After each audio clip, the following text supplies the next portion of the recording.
अस्सलाम वालेकुम students, welcome to our class. और मैं हूं हारून रशीद। आज हमने जो स्टार्ट करना है वो है क्लास 10 का चैप्टर नंबर 1। और चैप्टर नंबर 1 का जो नेक्स्ट टॉपिक है वो आज हमने पढ़ना है, जो कि क्या है जी, बॉल एंड बाउल सिस्टम है, जो कि सिंपल हार्मोनिक मोशन की है, एक एग्जाम्पल भी है। तो चलिए स्टार्ट करते हैं टॉपिक की तरफ। देखिए students, ball and bowl system, ये जो टॉपिक है, इस टॉपिक के नाम से जाहिर है कि एक होगा बॉल और एक उसके अंदर होगा बाउल।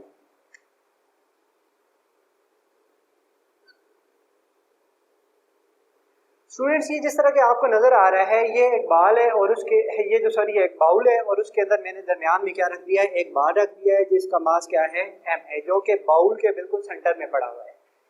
आपको मालूम है कि जब बाल को हम बाउल के सेंटर में रखेंगे तो वो उस बाल के अंदर कोई मोशन नहीं आएगी, वो बाल वहीं की वहीं पड़ी रहेगी। इसकी रीज़न क्या है? रीज़न इसकी ये है कि ये जो बॉल का वेट है, वेट ये होगा यहाँ से डाउनवर्ड, और ये जो बाउल है, इस बाउल की सतह से एक अपवर्ड नॉर्मल रिएक्शन लगेगा, फोर्स लगेगी अपवर्ड डायरेक्शन में, जो कि अपवर्ड होगी।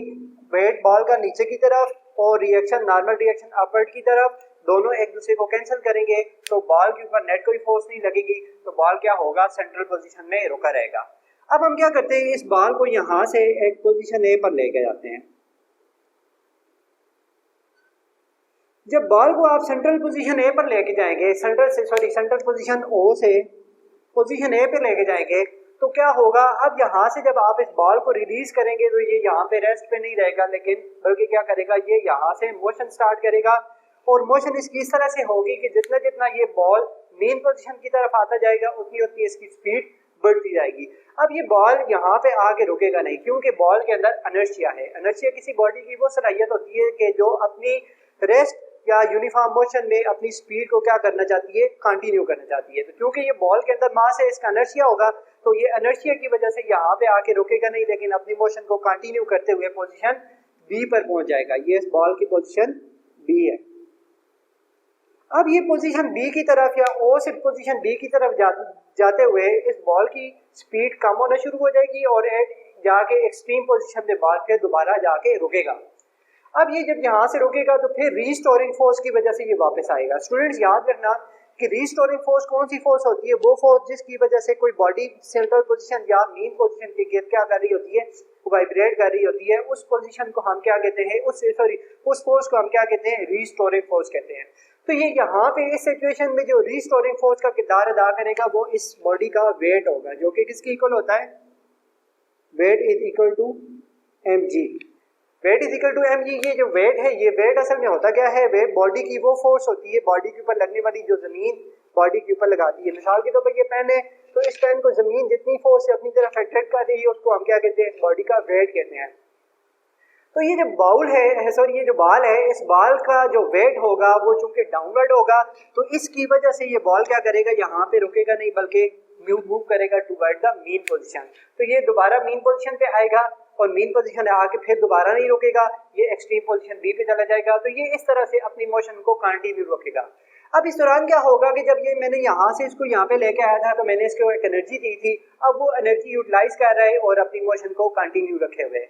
ये मोशन को उस टाइम तक कंटिन्यू रखेगा जिस टाइम तक इसकी सारी की सारी एनर्जी फ्रिक्शन की वजह से और फ्रिक्शनल फोर्सेस की वजह से लॉस नहीं हो जाती। जब तक इसकी सारी एनर्जी लॉस नहीं होगी उतना तक ये मोशन जारी रखेगा, इसके एम्पलीट्यूड कम होता जाएगा और एक टाइम जिस टाइम इसकी सारी की सारी एनर्जी जाया हो जाएगी तो ये जाके अपनी मेन पोजीशन पे रुक जाएगा। अब स्टूडेंट्स इस सारी सिचुएशन में, सारे सिनेरियो में हमने एक बात देखी है, और वो बात क्या थी, बात ये थी कि जब ये बॉल यहाँ से मूव करके इधर आएगा तो इस सिचुएशन में इसकी वेलोसिटी क्या कर रही होगी, इसकी वेलोसिटी मुसलसल बढ़ रही होगी। जब इसकी वेलोसिटी बढ़ेगी तो उस सिचुएशन में एक्सेलरेशन भी इसका वेलोसिटी की डायरेक्शन में होगा और एक्सेलरेशन किधर होगा, मेन पोजीशन की तरफ होगा।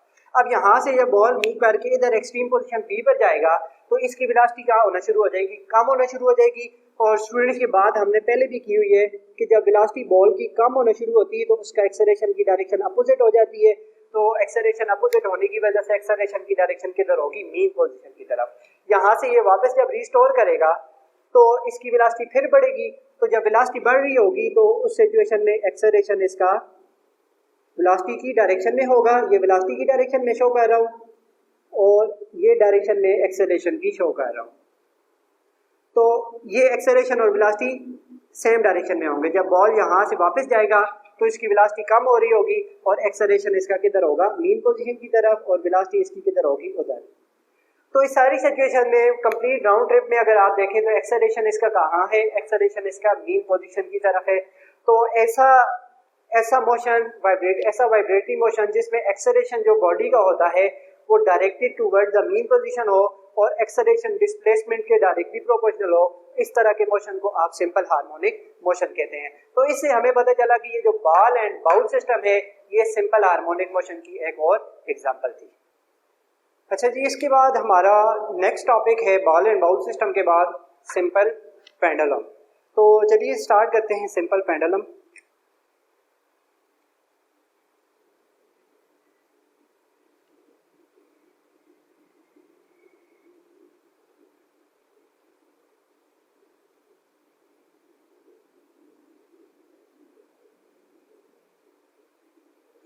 स्टूडेंट्स, इस तरह की ये आपको पिक्चर नजर आ रही है। इस पिक्चर में ये क्लियर है कि ये हमारे पास एक धागा है जिसको आप स्ट्रिंग कहते हो।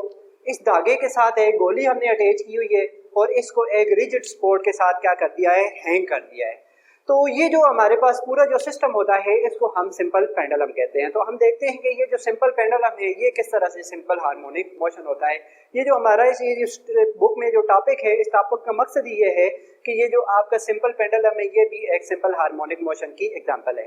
तो स्टूडेंट्स देखेंगे ये जब बॉल होगा ये भी बिल्कुल बॉल एंड बाउल सिस्टम की तरह का ही है।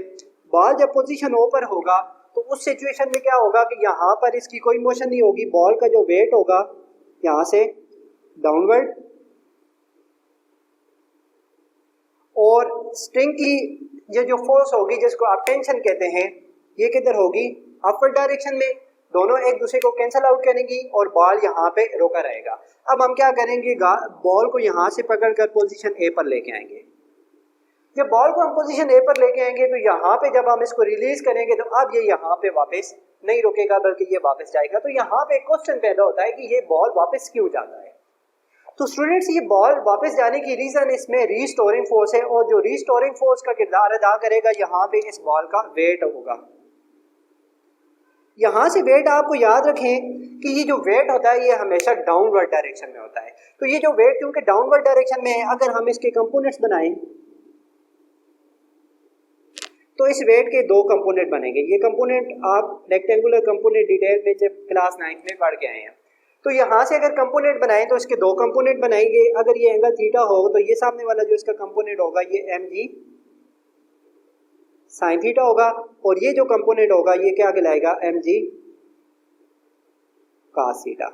अब ये जो mg cos थीटा है ये वेट का ऐसा कंपोनेंट है जो कि किसकी डायरेक्शन में है, ये इस स्ट्रिंग की डायरेक्शन में है।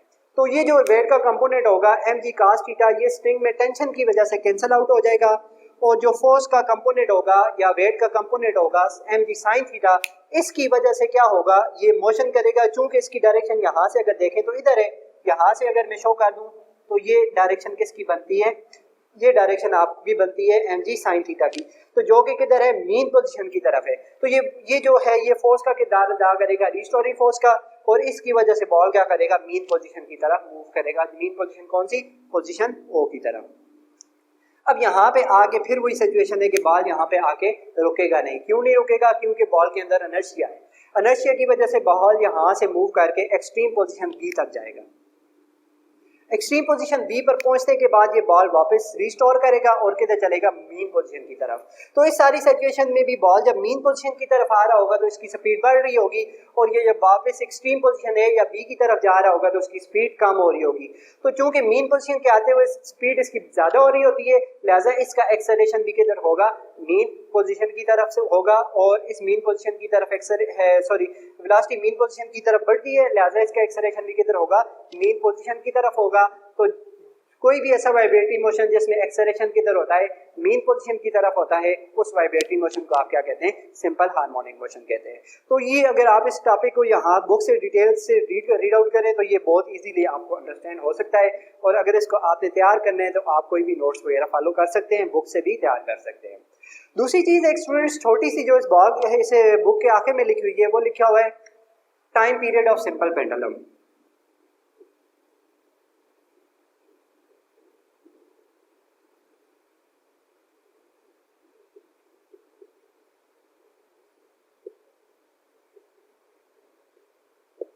Time period of simple pendulum. सबसे पहले हमने देखना होगा कि ये टाइम पीरियड का कंसेप्ट क्या है। वैसे तो हमने तमाम टॉपिक्स को टाइम पीरियड, फ्रीक्वेंसी, वेवलेंथ और ये सारी चीज़ें हमने नेक्स्ट टॉपिक में डिस्कस करनी है, लेकिन चूंकि टाइम पीरियड आ रहा है तो यहाँ पे हम इसको डिस्कस करते हैं। टाइम पीरियड असल में पता है क्या होता है? टाइम से जाहिर है कि ये होता टाइम ही है, लेकिन ये कौन सा टाइम होता है? देखिए स्टूडेंट्स, जब आप इस बॉल को पोजीशन ए पर लेके आते हैं, यहाँ से इसको रिलीज करें, जब ये रिलीज करेंगे तो ये क्या करेगा? यहाँ से इधर जाएगा, इधर से बी, बी से ओ और ओ से वापस ए आएगा। तो एक कंप्लीट राउंड ट्रिप जब ये करेगा तो कब, कैसा कंप्लीट राउंड ट्रिप? यहाँ से किधर से, ए से स्टार्ट हुआ और वापस ए तक पहुंचा। तो वो टाइम जो इसने बॉल ने लिया, बॉल पोजीशन ए से स्टार्ट होके वापस पोजीशन ए तक आते हुए जितना टाइम लेगा उसको आप क्या कहते हो? Time period of simple pendulum कहते हो। तो इसका मैथमेटिकली इसका जो फार्मूला होता है टाइम पीरियड फाइंड करने का, वो क्या होता है? T is equal to 2 pi under the root L divided by G। ये टाइम पीरियड का, सिंपल पेंडुलम के टाइम पीरियड का फार्मूला है। यहाँ L क्या है? L टाइम इसकी पेंडुलम की लेंथ है, जो कि कहाँ से शुरू होती है? वो गोली के सेंटर से शुरू होकर यहाँ तक, ये जो लेंथ होती है, इस लेंथ को, ये वो वाली लेंथ है। G क्या है? G ग्रेविटेशनल एक्सेलरेशन है, जिसकी वैल्यू हमारे पास क्या होती है? 9.8 मीटर पर सेकेंड स्क्वायर। और ये जो पाई है ये कांस्टेंट है। इन तमाम की वैल्यूज अगर आप पुट करें किसी भी पेंडुलम के लिए तो उसका आपको टाइम पीरियड मिल सकता है। और एक बात छोटी सी और याद रखें कि टाइम पीरियड मास पे डिपेंड नहीं करता। बॉडी का मास जितना भी होगा, चाहे छोटी गोली यहाँ पे लगा दे या बड़ा बाल लगा दे या कोई भी चीज़ लगा दे, पत्थर बांध दे, उतना तक टाइम पीरियड चेंज नहीं होगा जितना तक आप इसकी लंबाई चेंज नहीं करेंगे। तो ये हमारे पास स्टूडेंट्स ये नेक्स्ट टॉपिक था। ये दो टॉपिक हमारे आज क्लियर होते हैं, और अगर आपका कोई क्वेश्चन है तो नीचे कमेंट बॉक्स में आप क्वेश्चन कर सकते हैं। शुक्रिया।